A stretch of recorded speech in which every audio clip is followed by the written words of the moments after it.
আমি তো দেখেছি 15 বছর অন্যায় বিচার, ছাত্র জনতার আন্দোলনে পালালো স্বৈরাচার।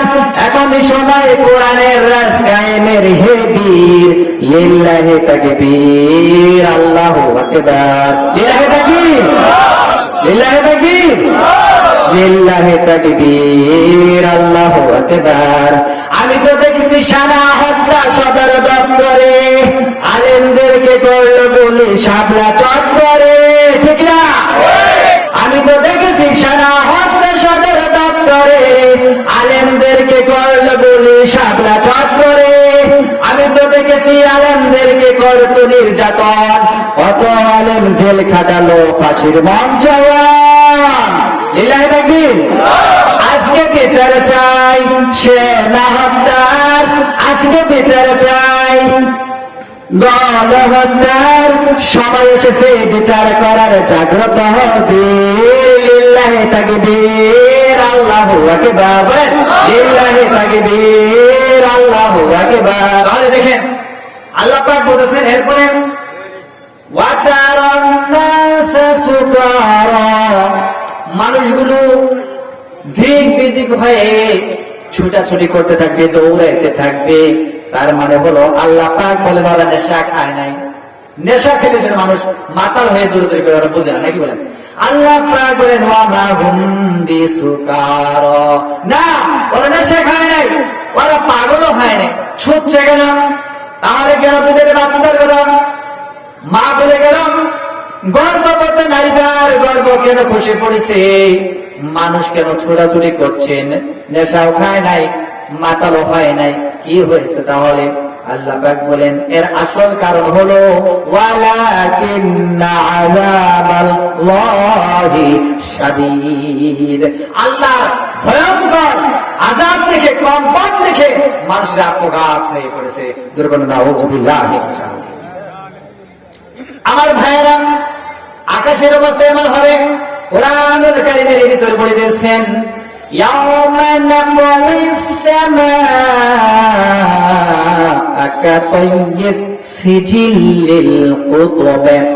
আল্লাহ পাক বলেন সাত আকাশ কাগজের পৃষ্ঠার মতো ঠাস ঠাস করে মানুষের সামনে পড়তে থাকবে। মানুষেরা হয়রান হয়ে, পাগল হয়ে, পাগল পারা হয়ে সবকিছু দৌড়াতে থাকবে। এমন অবস্থা হয়ে যাবে মানুষেরা সেদিন আত্মঘাত হয়ে পড়বে, দৌড়াতে থাকবে, হায় যাবো কই, পালাবো কোথায়? আল্লাহ পাক বলেন কাল্লা লা ওয়াজার, না কখনো কোন রাস্তা পাওয়া যাবে না। ইলা রাব্বিকা ইয়াউমা ইযিনিল মুস্তাকর, ভাগবার কোন রাস্তা নাই, পালাবার কোন পথ নাই। এইভাবে কিয়ামত শুরু হয়ে যাবে। তাহলে আমরা বুঝলাম যে সূরাতুল হজ 1 থেকে 24 নম্বর আয়াত পর্যন্ত মাক্কি জিন্দেগীর শেষ সময় নাজিল হয়ে গেছে, ঠিক কিনা বলেন? আর মাদানী জিন্দেগি নাজিল হয়েছে সে সম্পর্কে আমি আলোচনা করবো আজকে। সম্মানিত ভাইয়েরা, আপনারা কি রাগ করবেন না তো? লিল্লাহি তাকবীর। দেখি কেমন পড়েন, দেখি তো আমি আপনাদেরকে একটু যাচাই করি। আমি তো দেখেছি 15 বছর অন্যায় বিচার, ছাত্র জনতার আন্দোলনে পালালো স্বৈরাচার, ঠিক না? পারেন না, আবার বলেন, আমার সাথে বলবেন। আমি তো দেখেছি 15 বছর অন্যায় বিচার, ছাত্র জনতার আন্দোলনে পালালো স্বৈরাচার। এখনই সময় কোরআনের রাজ কায়েমের হে বীর, লিল্লাহি তাকবীর, আল্লাহু আকবার। লিল্লাহি তাকবীর, লিল্লাহি তাকবীর, লিল্লাহি তাকবীর, আল্লাহু আকবার। আমি তো দেখেছি সানা হত্যা সদর দপ্তরে, আলেমদেরকে করলো বলে শাপলা চত্বরে, ঠিক না? আমি তো দেখেছি সানা হত্যা সদর দপ্তরে, আলেমদেরকে করলো বলে শাপলা চত্বরে। আমি তো দেখেছি আলেমদেরকে করতো নির্যাতন, কত আলেম জেল খাটালো ফাঁসির মঞ্চায়ন। লিল্লাহি তাকবীর। আজকে বিচার চাই সেনা হত্যার, আজকে বিচার চাই গণহত্যার। সময় এসেছে বিচার করার, জাগ্রত হবে। লিল্লাহি তাকবীর, আল্লাহু আকবার, লিল্লাহি তাকবীর, আল্লাহু আকবার। সুবহানাল্লাহ। তো এই আইন যদি চালু হয় ভাই, আমার কি নামাজের জন্য ডাকতে হবে? এই আইন কেন দরকার সেটাও আল্লাহ পাক কোরআনে কারীমে ব্যক্ত করছেন। তো এরপর আল্লাহ পাক বলছেন ওয়া আতাউ যাকাত, যাকাত, যাকাত কালেকশন করবে সরকার। তাহলে আল্লাহ পাক বলতেছেন ওয়া আমারু বিল মারুফ, ওয়া আমারু আমরের সিগা, তার মানে এখানে আল্লাহ পাক বলছেন এটা হুকুম ফরজ। সুবহানাল্লাহ। এখানে আল্লাহ পাক বলছে বিল মারুফ, আদেশ দিবে। 3 নাম্বার সৎ কাজের আদেশ। আমি কি আদেশ দিতে পারবো ভাই? আমি যদি বলি আজকে থেকে নেশা সব বন্ধ হবে ভাই, আমাকে নেশা করলে আমার দেওয়া, আর যদি সরকার বলে নেশা বন্ধ হবে না, এই জন্য আল্লাহ পাক বলছে ফরজ, দায়িত্ব, এটা আপনার দায়িত্ব, আপনি করতেছেন না তো। এরপরে আল্লাহ পাক বলছে ওয়া হাওয়ানিল মুনকার, সমস্ত অন্যায়, ফেন্সিডিল, জুয়া, চাঁদাবাজি, মাস্তানি, খুন, দর্শন বন্ধ করে দেবে। সুবহানাল্লাহ। সব কিছু বন্ধ করে দেবে কে? বলে তো ইসলামী সমাজ, রাষ্ট্র।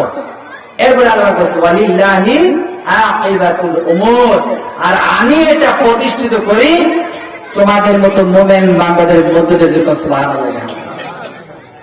আমি আলোচনা করার আগে তর্জমা করলাম, এই হলো শাব্দিক তর্জমা। আসেন আমরা একটু আলোচনা করে আসি, ঘুরে আসি, পরে ফিরে আসবো এখানে। আল্লাহ পাক বলতেছেন নবী করিম সাল্লাল্লাহু আলাইহি ওয়াসাল্লামকে বলছেন দেখেন কেন ইসলামী সমাজ বিনির্মাণে ইসলামের আইনের কেন প্রয়োজন আমাদের জানা দরকার আছে না ভাই? আছে না? কোরআনুল কারীমের ভিতরে আল্লাহ পাক বলেন ইন্না আনজালনা ইলাইকাল কিতাবা বিল হাক্কি লিতাহকুম বাইনান নাসি বিমা আরাকাল্লাহ। আল্লাহু আকবার বলেন। আল্লাহ পাক বলেন ইন্না আনজালনা ইলাইকা, হে রাসূল আমি আপনার উপরে যে কোরআনুল কারীমের আইন দিয়েছি, এটা কিসের কিতাব বলেন তো? আইনের কিতাব। এটা আল্লাহ পাক বলছেন সূরা নিসার 105 নম্বর আয়াতে। কয় নাম্বার? 105 নম্বর আয়াতে আল্লাহ বলছেন ইন্না নিশ্চয়ই আনজালনা, আমি নাযিল করেছি ইলাইকা, হে রাসূল আপনার উপরে। কি নাযিল করছে? এরপর আল্লাহ বলছেন বিল কিতাবা বিল হক, আল্লাহ পাক বলেন সত্য এবং চূড়ান্ত কিতাবের ভিতরে আমি যে থিওরি দিয়েছি, যে বিধান দিয়েছি, চোরের হাত কাটার আইন দিয়েছি, খুনের বদলা খুন করতে হবে, কেসোসের কথা বলে দিয়েছি, দর্শন, যে ব্যক্তি দর্শন করে নারীদেরকে তাদেরকে হত্যা করতে হবে, এ কথা বলছে কে বলেন? আল্লাহ পাক। এটা আল্লাহ পাক বলছেন নবী আপনার উপরে যে কোরআনুল কারীম অবতীর্ণ করেছি বিল হকের হচ্ছে চূড়ান্ত আসমানি কিতাবের সত্য, লিতাহকুম, অতঃপর লোকদের মধ্যে যখন আপনি বিচার ফায়সালা করবেন, বাইনান নাস, মানুষের ভিতরে কি করতে হবে? কোরআন দিয়ে বিচার ফায়সালা করুন হে রাসূল, বিমা আরাকাল্লাহ, হে রাসূল আমি দেখতে চাই এই কোরআন দিয়ে আপনি বিচার করেন কিনা। সুবহানাল্লাহ।